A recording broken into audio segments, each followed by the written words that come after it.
l'Église. Quel mensonge subtil que cela! Car nous avons eu la Bible pendant 3000 ans. L'Ancien Testament a été écrit des centaines et des centaines d'années avant la venue de Christ. Ce n'est qu'un mensonge subtil du diable. Nous découvrons que dans ce jour où il y a ces moqueries et ces railleries au sujet de la Bible, et alors que l'on essaye de la mettre dehors, Dieu doit juger l'Église par quelque chose. Il ne peut pas être juste. Ils ne peuvent pas descendre cette rue et m'arrêter me disant que je fais 45 km à l'heure dans une zone où il faut faire 30 km à l'heure, à moins qu'il n'y ait là quelque chose qui me dise que je ne suis pas autorisé à aller plus vite que 30 km. Cela doit être là, et Dieu va juger les gens un jour. Nous savons cela, il y a un jugement qui va venir. S'il va les juger par l'Église catholique, par laquelle d'entre elles? S'il va les juger par l'Église méthodiste, les baptistes sont perdus. S'il les juge par les unitaires, les binitaires sont perdus. Par quoi va-t-il les juger? Il a dit qu'il les jugerait par Christ. Et Christ est la parole. Ainsi, c'est par la parole de Dieu que Dieu les jugera. Au commencement était la parole, et la parole était avec Dieu, et la parole était Dieu. Et la parole fut faite chair et habita parmi nous, le même hier, aujourd'hui et éternellement. Voyez-vous, ainsi, il les jugera par sa parole. Nous voyons qu'en ce jour, ils essayent de pousser la Bible dehors et d'accepter l'Église. La Bible, ils ne la veulent pas, afin qu'ils puissent fabriquer toutes sortes de credos ou autres et marcher d'après eux. Alors que je parlais l'autre soir à Shreveport au sujet de la communion, je leur ai montré que lorsqu'ils offraient cet agneau au sacrifice, il ne devait pas y avoir de levain parmi eux pendant la durée des 7 jours. Pas de levain, pas de pain avec du levain. Tout devait être sans levain. Cela représentait les 7 âges de l'Église dont nous parlons ici dans le livre. Il ne devait y avoir ni levain, ni rien d'autre qui soit mélangé à cela. Et nous avons mélangé des credos et des dénominations et tout le reste à la parole. Et nous essayons toujours de l'appeler la parole. Il n'y aura pas de levain pendant les 7 jours entiers. Et même ce que vous mangez aujourd'hui, n'essayez pas de le garder pour demain.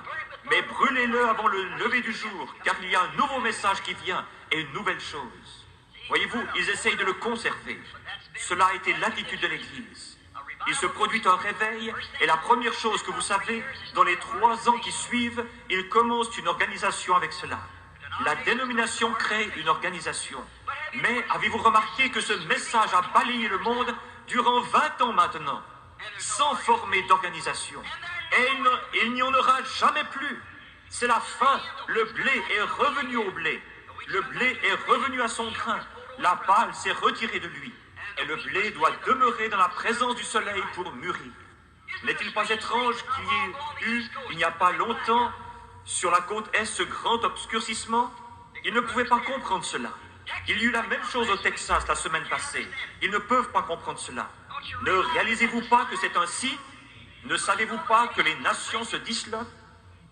Israël est dans sa patrie, et ces signes indiquent que nous sommes à la fin. Au même moment que cela s'obscurcit, ne savez-vous pas que c'est un signe, et que le prophète a dit, mais vers le soir, la lumière paraîtra? Ainsi, il y aura une lumière qui paraîtra vers le soir, lorsque tout s'obscurcit et que les choses vont au train où elles vont maintenant. Regardez comme ça c'est obscurci. Le pape vient de venir ici. Vous souvenez-vous, au tabernacle, vous avez tous les bandes, je pense. De quelle manière le Seigneur a montré ce jour-là, dans le tabernacle, exactement où ces âges de l'Église seraient et comment ils seraient. Et je les avais dessinés sur le tableau là-bas. Ce sont les âges de l'Église que vous voyez dessinés ici dans le livre. Le Saint-Esprit n'est-il pas descendu dans une grande colonne de feu? Et ne les a-t-il pas dessinés lui-même sur le mur, alors que 300 à 400 personnes étaient assises là en train de le regarder? Et comme le pape commençait sa tournée par ici, la lune s'obscurcit, et ils prirent des photographies, et c'était pareil à ce qui avait été dessiné là-bas sur la plateforme. Il a fait son voyage ici le 13, a marché sur 13 marches, a servi la communion à 13, à une nation qui est le nombre 13, et cela s'est obscurci partout. Ne voyez-vous pas où nous en sommes? Nous sommes à la fin des temps. Les moqueurs se lèveront dans les derniers jours disant, il n'y a aucune différence entre maintenant et le temps où nos pères s'endormirent. Mais lorsque vous voyez ces choses qui commencent à arriver, Levez la tête, préparez-vous. Quelque chose pourrait arriver d'un instant à l'autre. Christ revient pour son Église. Ils ne croient pas cela. Ils ne réalisent pas que ce sont eux qui accomplissent les Écritures. Les gens ne réalisent vraiment pas qu'en faisant ces choses, Bénévole distribuant des repas. Jeune dans un... ces Écritures, combien peu Caïphe, le grand sacrificateur, et tous ces prêtres de ce temps-là qui se moquaient de lui, combien peu se rendaient compte que le Dieu lui-même au sujet duquel il chantait dans le temple, « Mon Dieu, pourquoi m'as-tu abandonné ?» le psaume 22. Ils ont percé mes mains et mes pieds, que c'était lui qui mourait là-bas sur la croix. Combien peu se rendaient-ils compte qu'il faisait cela? Même Jésus pria en disant, « Père, pardonne-leur, car ils ne savent ce qu'ils font. » Car les Écritures avaient prédit qu'il serait aveugle. Saviez-vous qu'il a aussi été prédit dans les Écritures que l'Église protestante et l'Église catholique seraient aveugles dans les derniers jours? Et que Christ serait à l'extérieur, essayant d'entrer? Parce que tu dis, je suis riche et je n'ai besoin de rien. Et parce que tu ne sais pas que tu es misérable, pauvre, malheureux, nu et aveugle. Apocalypse 3. Vous y êtes, ils sont de nouveau aveugles, foulant aux pieds les choses de Dieu, comme s'ils ne voulaient rien dire pour eux, et se moquant de cela. Et se moquant de cela, c'est ce que la Bible a dit. Mais pour l'Église, l'épouse, l'enlèvement est une révélation. Cela lui est révélé. La véritable épouse de Christ attendra cette révélation de l'enlèvement. C'est une révélation, car la révélation est la foi. Vous ne pouvez pas avoir une révélation sans que cela soit la foi. La foi est une révélation parce que c'est quelque chose qui vous est révélé. La foi est une révélation. La foi, c'est quelque chose qui vous a été révélé comme cela le fut à Abraham, qui pouvait appeler tout ce qui était contraire à ce qui lui avait été révélé comme n'existant pas. C'est cela qu'est la foi, c'est la révélation de Dieu.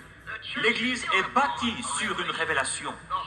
Le corps tout entier l'est. Il y a quelques semaines, je parlais à un bon prédicateur baptiste. Il vint pour discuter avec moi. Il me dit, « Je vous aime en tant qu'homme, mais dit-il, vous êtes tout embrouillé. » Je lui dis, « Alors je vous prierai de m'aider à me corriger par l'Écriture. » Il dit, « Frère Branham, nous ne pourrons jamais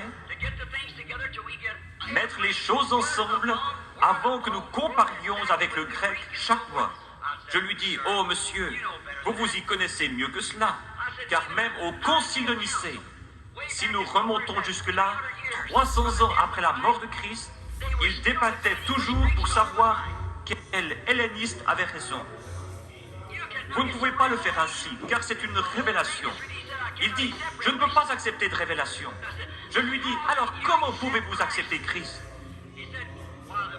Il dit, la Bible dit, celui qui croit en Jésus-Christ a la vie éternelle. Je lui dis, c'est vrai. Il est aussi dit que personne ne peut appeler Jésus le Christ si ce n'est par la révélation du Saint-Esprit qui le lui a révélé. Voyez-vous, vous y voilà, nous en arrivons de nouveau à la révélation. Cela doit être révélé. Dans la Bible, Caïn et Abel n'avaient pas de Bible à lire. Mais cela fut révélé à Abel par la foi, ce qui est une révélation. Abel offrit à Dieu un sacrifice plus excellent que celui de Caïn. Et Dieu témoigna qu'il était juste. Lorsque Jésus demanda ici dans Matthieu 16, 17 et 18, nous n'avons pas le temps de le lire, mais si vous voulez l'inscrire, il dit, « Qui dit-on que je suis, moi le Fils de l'homme » L'un d'eux répondit, « Tu es Moïse, Élie ou un autre. » Il dit, « Mais vous, qui dites-vous que je suis » Il dit, « Tu es le Christ, le Fils du Dieu vivant. » Il dit, « Tu es heureux, Simon, fils de Jonas, car ce ne sont pas la chair et le sang qui t'ont révélé cela, mais c'est mon Père qui est dans les cieux. » Sur cette pierre, la révélation spirituelle montrant qui est Dieu, qui est Jésus, et qu'il est la révélation de Dieu. Dieu fait chair et révélé au monde. Il était dans le monde, Dieu était en Christ, réconciliant le monde avec lui-même, et révélant ce que Dieu était dans un corps de chair. Tu es le Christ, le oint, le Fils de Dieu. Il dit, ce ne sont pas la chair et le sang qui t'ont révélé cela, mais c'est mon Père qui est dans les cieux. Sur cette pierre, je bâtirai mon Église. La révélation de la parole en sa saison. Je bâtirai mon église et les portes du séjour des morts ne prévaudront point contre elle. Le livre de l'Apocalypse aux Révélations est le dernier livre de la Bible. Il est scellé pour les incroyants. Dans celui-ci, au chapitre 22, la Bible dit « Quiconque retranchera un mot de ce livre ou en ajoutera un, j'enlèverai sa part du livre de vie. » Nous réalisons alors que cela fut donné exclusivement pour les croyants. Cela ouvre le livre de l'Apocalypse et révèle qui est l'auteur de tout ce livre. Et cela montre qu'il doit être considéré comme l'alpha et l'oméga, de la Genèse à l'Apocalypse. Jésus-Christ le même du commencement à la fin. Et cela révèle le mystère complet de sa personne et ses plans relatifs aux âges de l'Église qui viendraient. Tout cela était scellé par 7 sceaux. Le livre était écrit. Mais souvenez-vous qu'il était scellé avec 7 sceaux. Et ces 7 sceaux ne devaient pas être ouverts, selon Apocalypse 10, avant que le dernier ange terrestre ne sonne de la trompette, Apocalypse 10, 7, voyez-vous. Mais qu'au jour de la proclamation du message du dernier ange, c'est-à-dire le 7e ange, le mystère de Dieu s'accomplirait dans cet âge. Et c'est l'âge dans lequel nous vivons. Nous savons tous que nous vivons dans l'âge de l'Odyssée. Il n'y aura jamais un autre âge, cela ne peut pas être. Ainsi nous vivons dans l'âge de l'Odyssée. Et ces 7 sceaux qui ont fermé le livre et qui sont un mystère pour les gens doivent être ouverts en ce jour-là. C'est ce qu'il a promis. Cela ne sera rien qui soit en dehors de la parole, parce que vous ne pouvez ni ajouter à la parole, ni retrancher de la parole. Cela doit rester toujours la parole. Mais la révélation sert à en révéler la vérité, ce que c'est pour le faire concorder avec le reste de l'Écriture. Alors Dieu confirme que c'est la vérité. Voyez-vous, Dieu n'a pas besoin d'interprète. Il est son propre interprète. Il donne sa propre interprétation en faisant s'accomplir les choses qu'il a annoncées. Comme au commencement, il a dit « Que la lumière soit », et la lumière fut. Cela n'a pas besoin d'interprétation, c'est confirmé. Maintenant, il a promis certaines choses dans l'Écriture pour ces derniers jours. C'était là, c'est ainsi que Jésus était le Fils de Dieu. Il promit de l'envoyer. Quand il était ici sur la terre et que les gens ne pouvaient pas le croire, il leur disait « Sondez les Écritures, car en elles vous pensez avoir la vie éternelle, et ce sont elles qui témoignent de moi. Si je ne fais pas les œuvres de mon Père, alors ne me croyez pas. Mais si vous ne pouvez pas me croire, croyez les œuvres que je fais, parce qu'elles témoignent de moi. » Ainsi, dans l'âge de Wesley, les œuvres qu'il fit témoignèrent qui il était.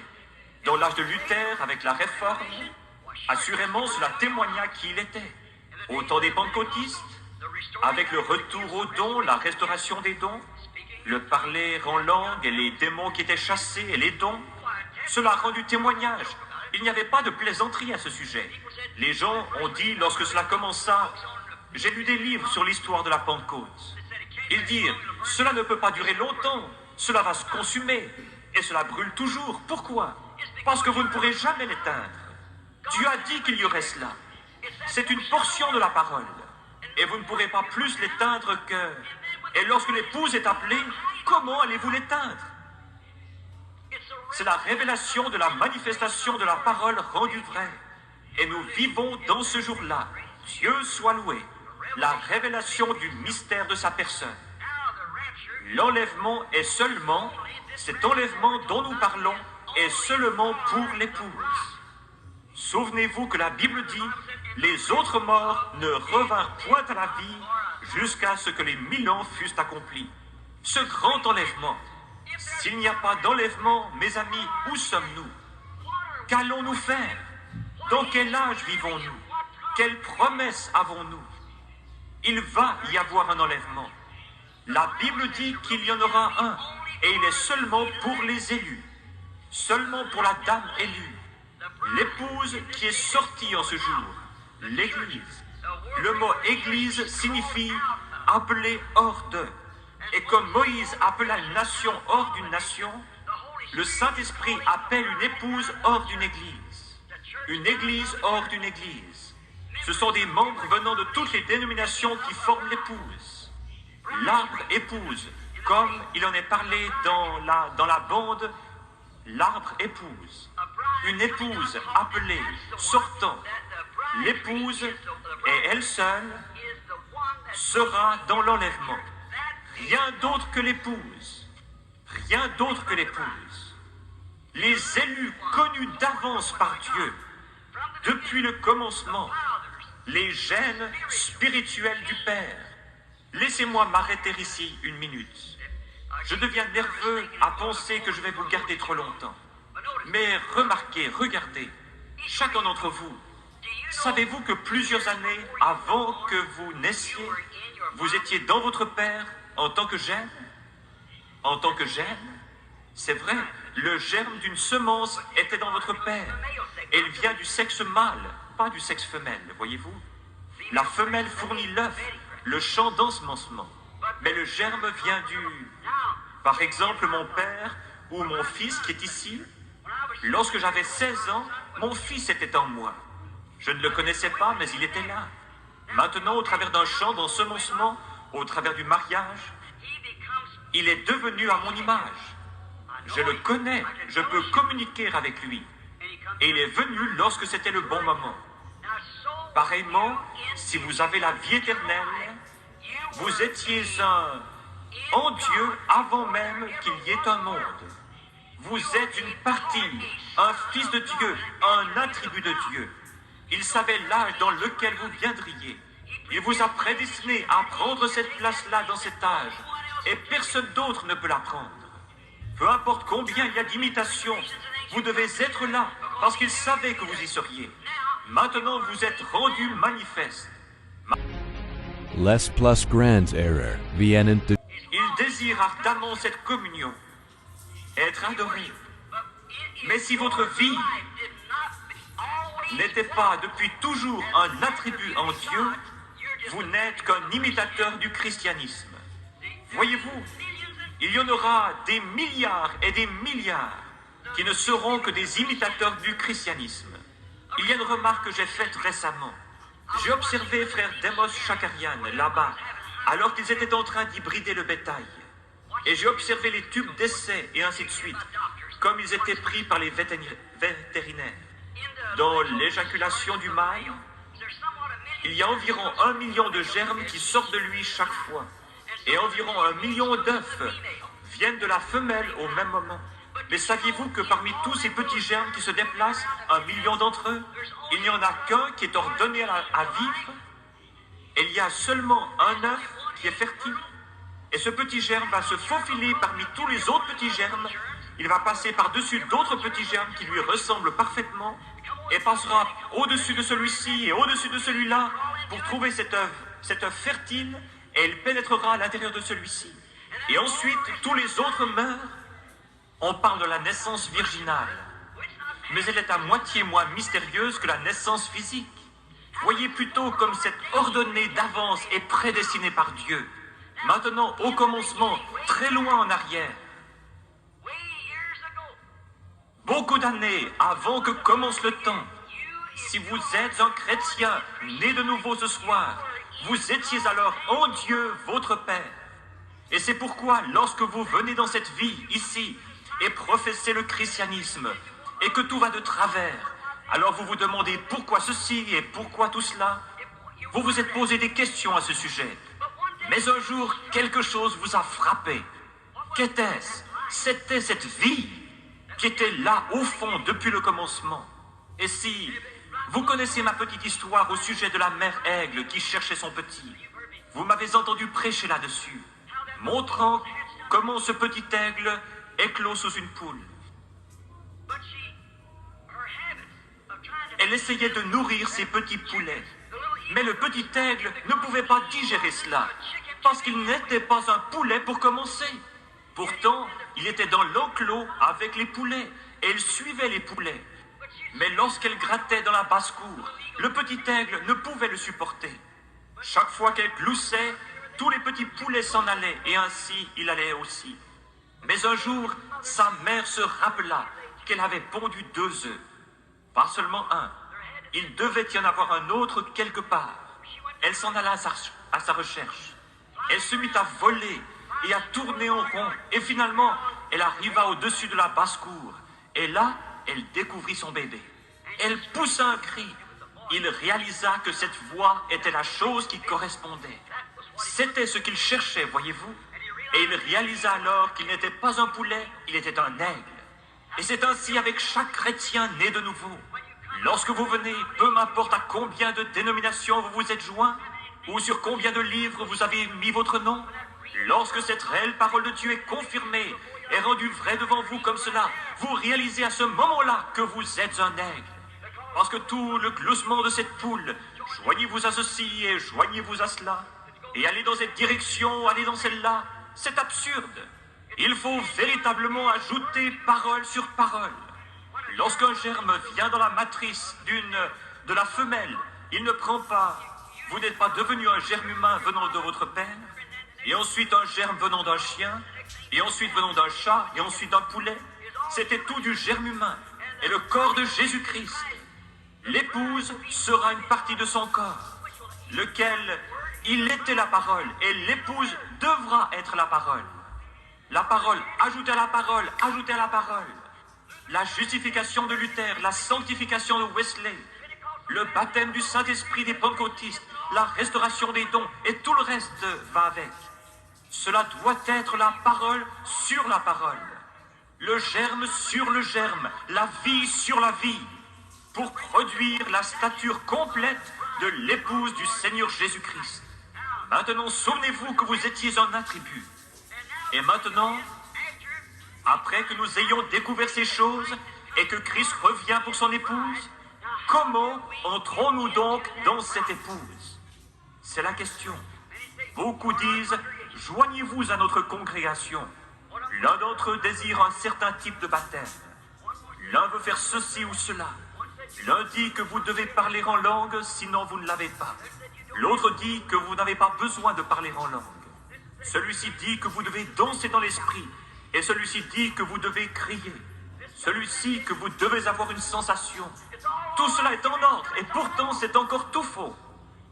Comment un homme ou une femme ou un enfant de Dieu, qui est né de l'Esprit de Dieu, comment peut-il nier la parole de Dieu? Quand Dieu lui-même l'interprète et dit « c'est cela, j'ai promis cela, le voilà », montrant cela aussi clairement que possible. Ils sont forcés de le voir, voyez-vous? Comment Christ pourrait-il nier sa propre parole? Si Christ est en vous, il ne peut nier sa propre parole. Alors comment entrons-nous dans ce corps? 1 Corinthiens 12, dans un seul esprit, nous avons tous été baptisés pour former un seul corps. Dans un seul baptême du Saint-Esprit.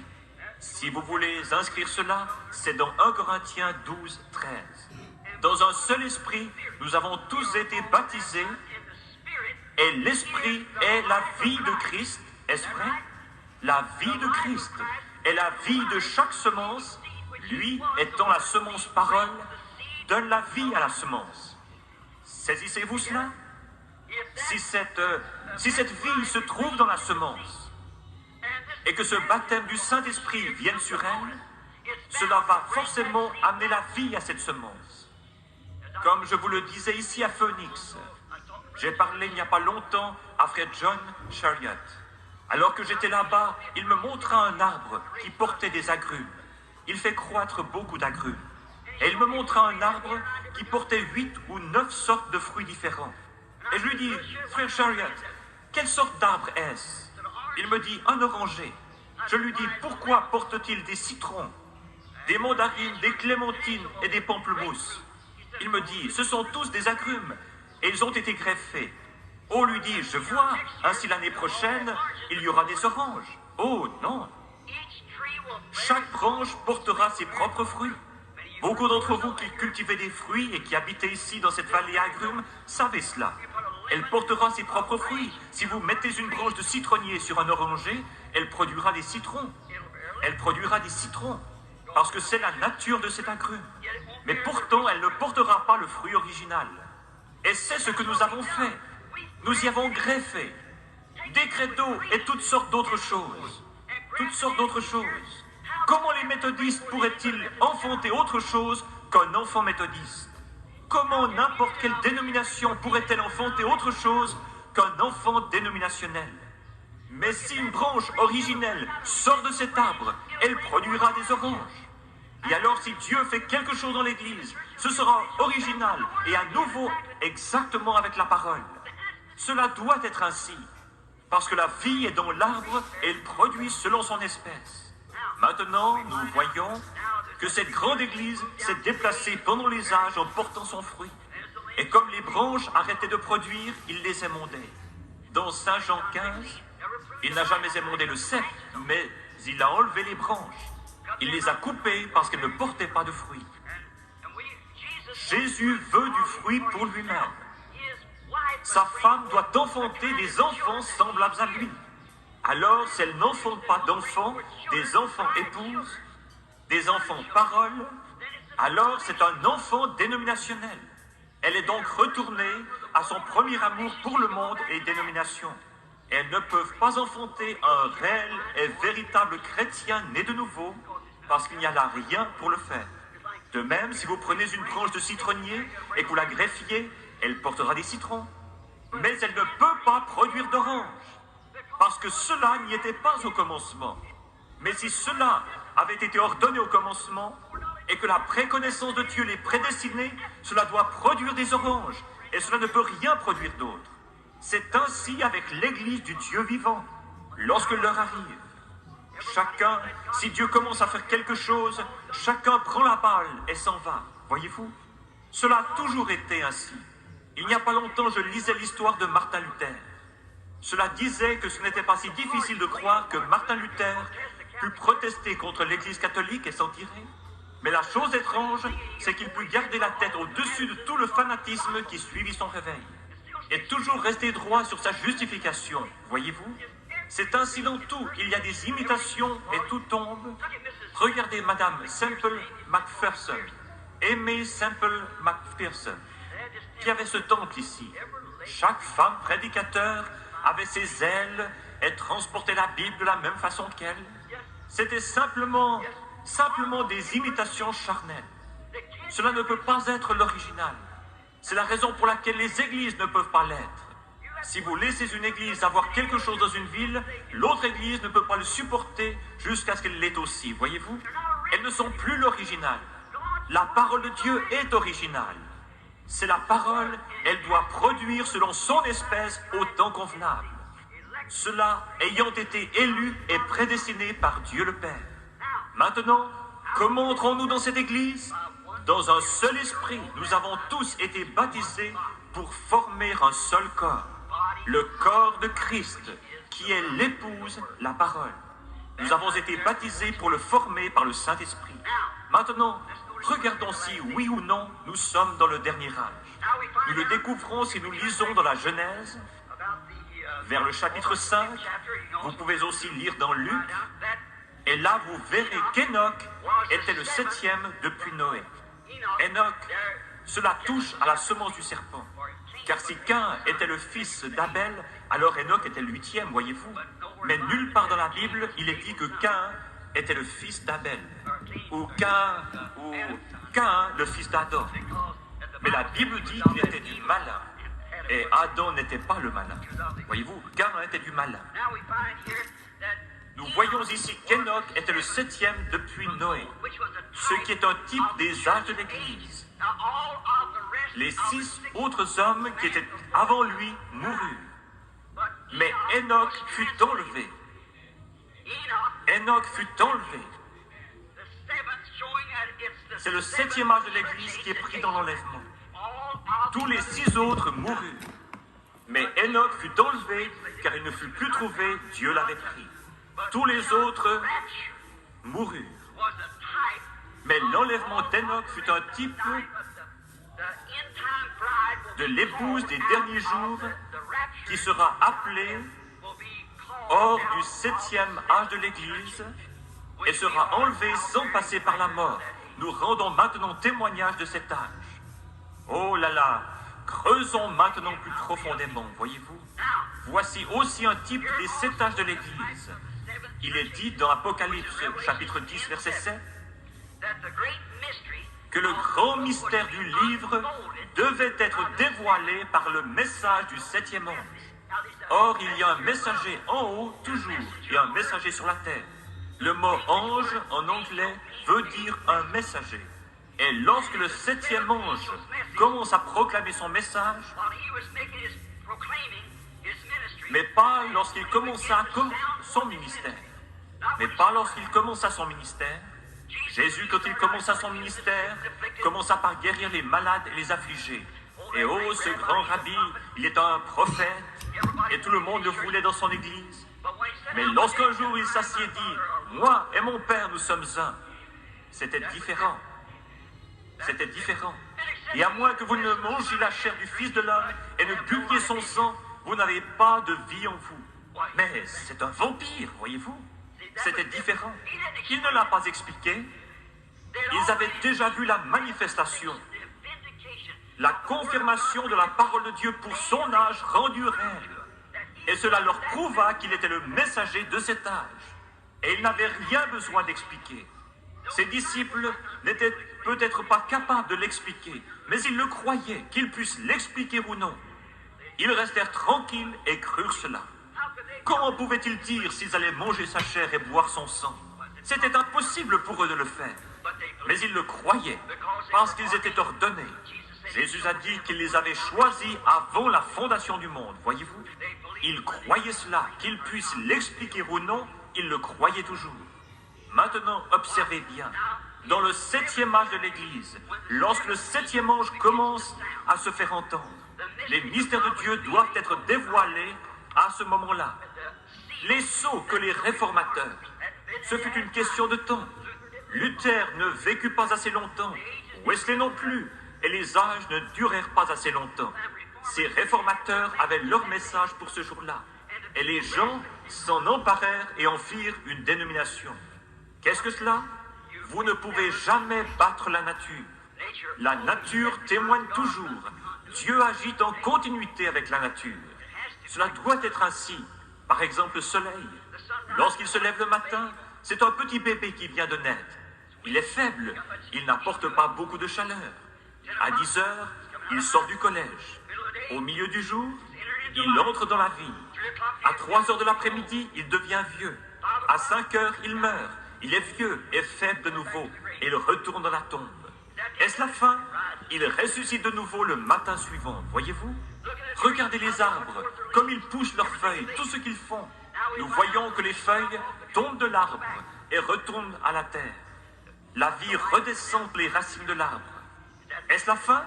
Le printemps suivant, il y a une nouvelle vie qui revient. Maintenant, observez les églises, et vous verrez qu'il s'est passé la même chose dans la réforme. C'est monté, ce grain de blé tomba dans le sol et mourut pendant la persécution des âges sombres. Il alla dans le sol, il devait mourir. N'importe quel homme qui est spirituel peut voir cela. À moins que cette semence ne meure et pourrisse, elle demeure seule. Elle devait aller dans le sol pendant ces âges sombres. Elle demeura là, pourrie, et de là sortir 2 petits brins d'herbe formant l'église luthérienne. De l'église luthérienne sortiront encore davantage de brins d'herbe, comme Zwingli et les autres. Cela continua à monter jusqu'à l'aigrette, ce qui représentait John Wesley, et le grand âge missionnaire. Cela retomba. De là sortit cet âge trompeur, l'âge pentecôtiste, ce grain de blé. Y a-t-il ici quelqu'un qui ait déjà cultivé du blé? Regardez ce blé lorsque vous allez pour l'examiner. Lorsque vous allez pour l'examiner, vous dites « J'ai du blé ». Il vous semble que vous avez là du blé. Ouvrez-le et regardez très attentivement. Vous verrez que vous n'avez pas de blé du tout. Vous avez la balle. Jésus ne nous a-t-il pas avertis dans Matthieu 24, 22, 24, que dans les derniers jours, les 2 esprits seraient si proches que cela séduirait même les élus, le blé lui-même, si c'était possible?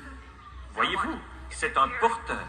La vie qui monta et qui traversa Luther fut ce qui forma Wesley. La vie qui sortit de Wesley est ce qui forma la Pentecôte. La vie qui sortit de la Pentecôte forma le blé. Mais ce sont des porteurs, voyez-vous.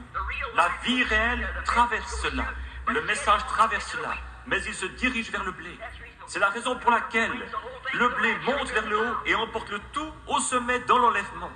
L'épouse elle-même sort de chaque âge.